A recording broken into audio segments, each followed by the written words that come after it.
everybody and welcome back to the workshop. Today we are going to do another press unboxing. We're going to look at the 4-in-1 multifunctional mug press from Prima heat presses.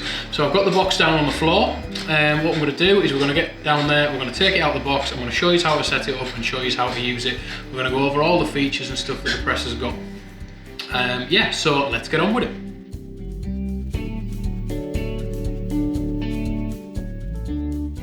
Cameraman Sam has reminded me once again that before we go down to the floor to check the box out, I should probably mention the tools we're going to use in the video. So what I'm going to use here is I'm going to use a Stanley blade or a box cutter. That's going to get us into the box. And you're going to need a Phillips head screwdriver as well. Alright, so with that out of the way, now we're going to open the box.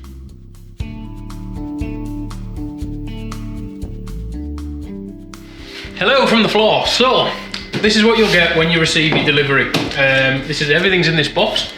It's pretty light, to be fair. You're not going to need two people to move it. Really nice and easy. I do recommend opening these things on the floor if you can, though. It just makes it a lot easier to get everything out. So, first thing we need to do is open the Stanley blade and cut the tape. You don't want to go too deep when you're cutting into a box. I've scratched a few things over the years. There we go.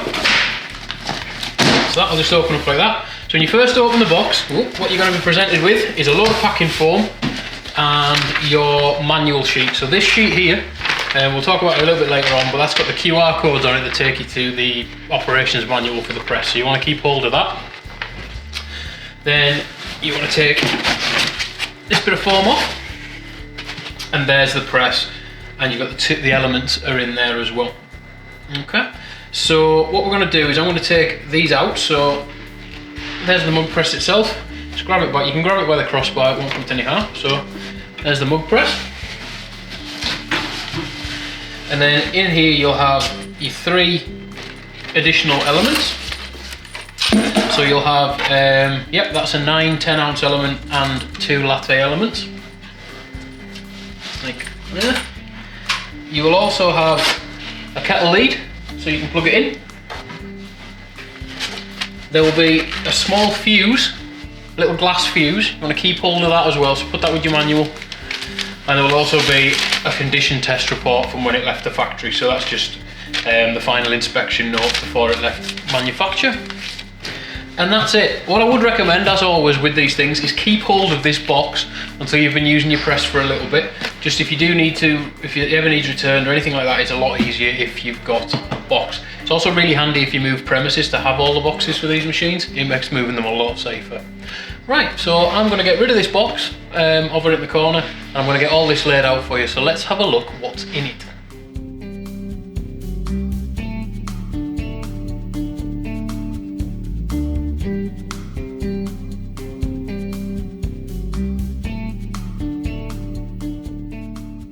Okay, so that's everything that's in the box. What we're going to do now is we're going to go through a few bits just on how to use the press. We're going to plug it in, and then I will show you how to change out the interchangeable elements, so these things.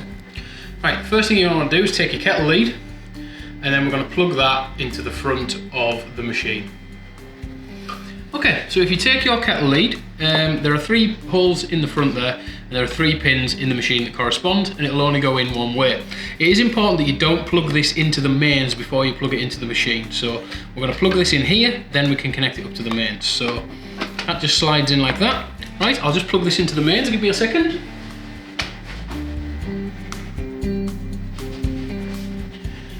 There we go, so that's now plugged into the mains, and then to turn the press on, we just use this power switch on the front here. The press will beep, and that's it on. Okay, with the power switched on, what we're going to do is we're going to set up the control panel, get your settings all put in there. First thing you want to do before you do that though, is you want to set the handle on the top to the open position. That means it's not going to start counting down as soon as we set the timer. Right, let's get in a little bit closer to the screen, and I'll show you how that works. Okay, down on the screen, the first thing you're going to see is it's going to show off on the screen. That's because we've just switched it on and we've not set any times or temperatures yet. So to do that, what we're going to do is we're going to press OK. That's the middle button. That's going to then display the letter C. That means that the press is operating in degrees centigrade. So if we want to change that to Fahrenheit, if you prefer to work in Fahrenheit, press the up arrow and it'll show F. That means it's in Fahrenheit. but I'm going to leave it in Celsius, so we're going to drop that back down using the down arrow. What we're going to do next is we're going to set our temperature, so press OK, and you'll see that a little light illuminates next to where it says temp on the control screen there. So this press is currently set to 185 degrees. If I wanted to adjust that, you can do that with the up arrow or the down arrow, like so. But we'll just leave it there for this video, and we'll get to setting the time. So to set the time, you want to click the OK button in the middle again, and you'll see the little red indicator drops to the time setting. Right, so as we can see, this press is currently set to 150 seconds. So if we wanted to adjust that down, we can press the down button. If you hold it, it will scroll through. And to set it back up, you can press or hold the up arrow. So we'll just put that at 120 seconds for now for this video. But that's how you set the time. Once we press OK, that means the press will start to heat up. Okay, so if I press OK, what you'll do is you'll see it will display low on the screen. That's because the element's cold. Now there is a thermometer in the element, but it can only pick up temperature past a certain point. So, and it's normally around about 90 degrees that it'll start to count up. When it hits that point, you'll see a number appear here, and that will start to count up as the temperature rises in the element. Okay, so once you've set the time and temperature, your element's going to start heating up. I do have a little tip to prolong the life of your element. What you want to do is take a scrap mug. You can see that's a scrap one that we're not going to use again. And what I tend to do is I'll just pop one in there like that while it's heating up. What that's going to do is it's just going to take away some of the heat from the surface of the element, so you're not going to burn your element out as quickly, okay? Obviously the elements are replaceable over time, but this will prolong the life of your element. So just let that sit in there. You can use that mug over and over again. It just means that you're going to get the best out of your heating elements.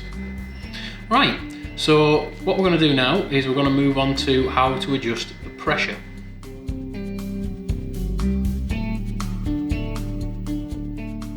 Okay, so again, once you've got that mug in there and your press is heating up, it's actually quite a good time to get your pressure right. So in order to do that, to adjust the pressure on these, you need to turn this little wheel here. So what I tend to do is I'll just do a test one. So that's clamping it, but I could do it being a little bit tighter. So you just turn that wheel there. So if you turn it anti-clockwise, it will tighten, like so. And if you turn it clockwise, it will loosen. All that happens is that thread retracts back into this barrel as you turn that wheel, and that'll increase the force that's on the mug. Now you normally don't need to put loads of force on a mug, you just want it to be firm. Make sure your handle's upright there, and then close it. That little beeping just telling me that the timer's started, but it will start on and off while you do this. But that's how you set the pressure on these presses.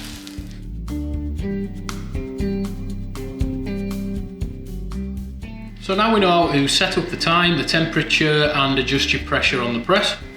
What we're going to look at now is how to change the elements. Now one of the great things about these presses is that when you order them from Prima, they include 3 other elements. So that lets you do, the one that's in the press when it arrives is the 11 ounce element.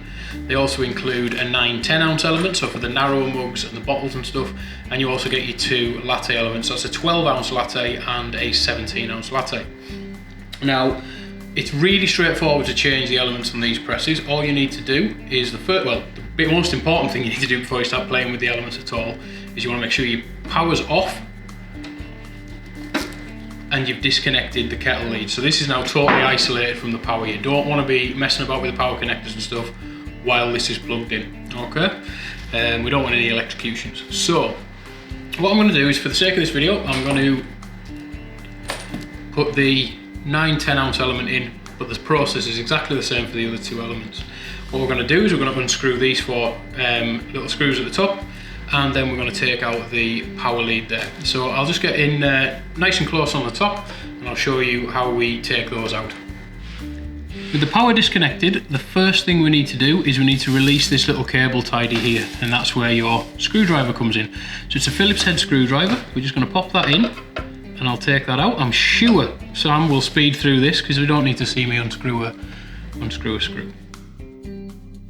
Once that's been released, what you want to do is pop the screw out of the plastic, like so, and then the cable will slide through the gap on the plastic. Yep, you want to keep hold of these because they're going to keep your press nice and tidy when you put your new element in.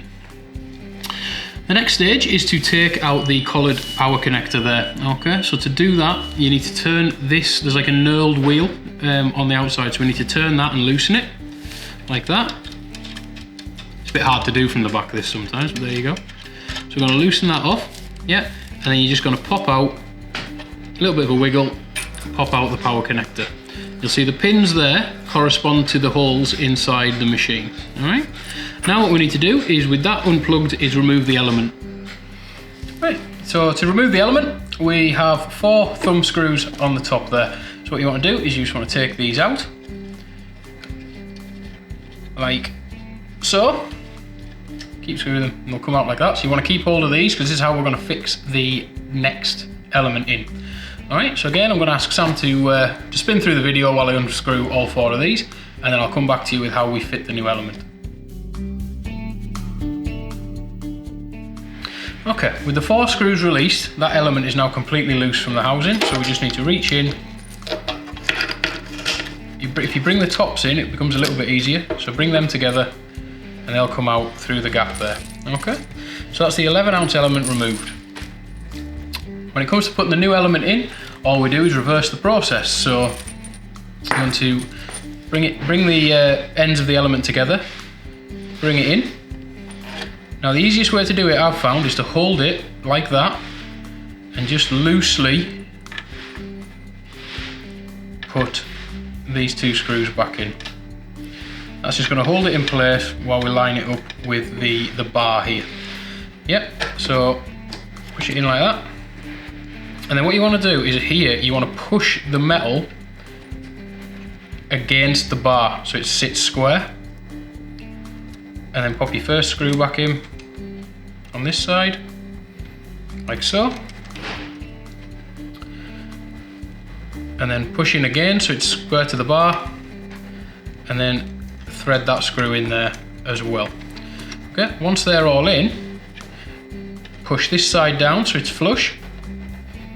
And tighten these up so it holds the metal plate square against the body of the heat press.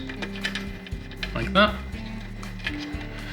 Tighten them up, and it's the same again on this side. So you want to push down so that it's square, and then tighten these back up. 1. It's always worth pushing down on both sides just to make sure your element is in place. So that's the element refitted. Now we just need to connect it back up.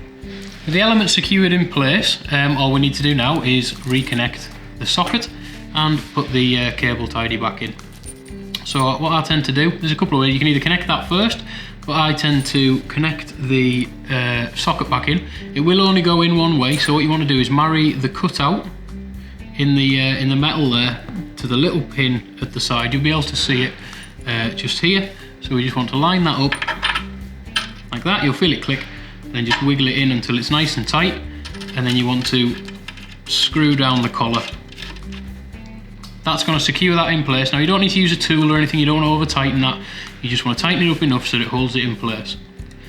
Then we just need to reconnect the cable to the side of the press. So we just feed the cable back into the plastic holder, and then you're going to want to thread your screw through first, okay?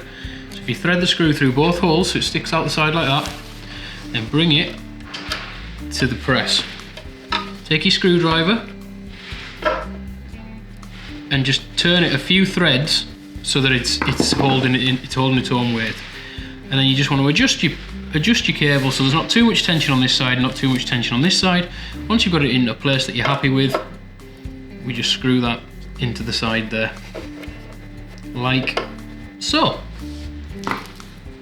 So there we have it. That is the Prima Heat Press's 4-in-1 multifunctional press out of the box, showing you how to set it up and how to change the elements and everything like that. Absolutely fantastic little press, really solidly built and really small footprint as well.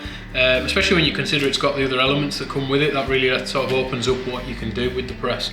Everything we've covered in this video is also covered in the instruction manual. So you will get a sheet like this at the top of the box that has a QR code on it and also instructions on where to find the manual online. If you scan these QR codes with your phone, it will take you straight to the manual for this press. Okay, so that's everything I kind of wanted to cover here. There's a few bits I would touch on just on keeping it clean. it's always better if you keep your press and your elements clean. So you can wipe the bodywork down with a damp cloth. You don't really want to use anything abrasive or any chemicals on there. And you can also wipe down the inside of your element with a damp cloth when it's cool. That'll just stop any dust building up in there or anything like that. But yeah, so thanks for watching. Hope you found it useful. As always, check out the other videos on the channel. Any questions, drop them in the comments down below. And I will see you next time, guys.